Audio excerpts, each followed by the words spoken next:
Сәлеметсіздер ме, құрметті әріптестер?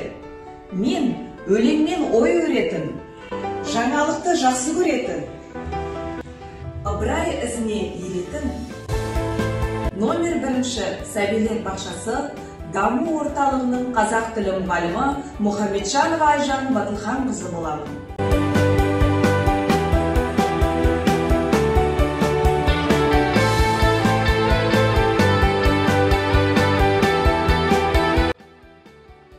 Мен адамдарға алу үшін емес, беру үшін келгендеймін. Соның ішінде бүлдіршіндерге ұстаздық қызмет ету арқылы бойымдағы білімді, тәрбиені, ұлттық құндылықтарды бойларына сіңіру арқылы еліне, жеріне деген сүйіспеншіліктерін ояту. Маған қуыршақ берші. Менің алға қойған мақсатым қазақ тілін оқытуда жаңа технологиялар мен әдіс тәсілдердің тиімділігін қолдану арқылы нәтижесін көрсету.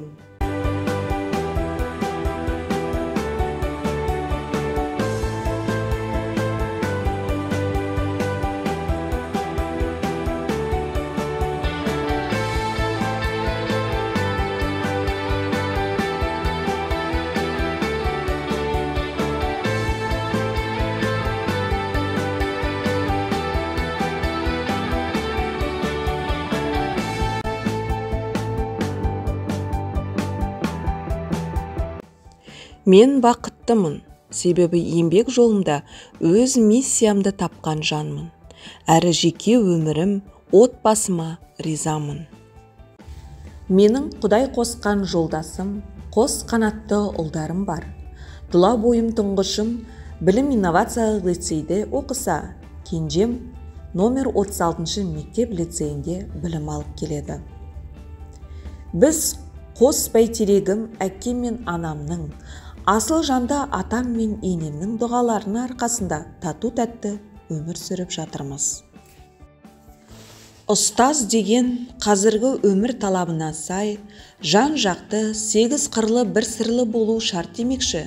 Мен де ұлттық құндылықты дәріптеу мақсатымда ұлттық киімдерді жалға беру ісімен қатар айналысып, халыққа қызмет етіп келемін. Ыстық ықыласпен, шынайы махаббатпен жүрген жұмыс әрқашанда өз жемісін береді. Жанам деген жүрекке от берейік.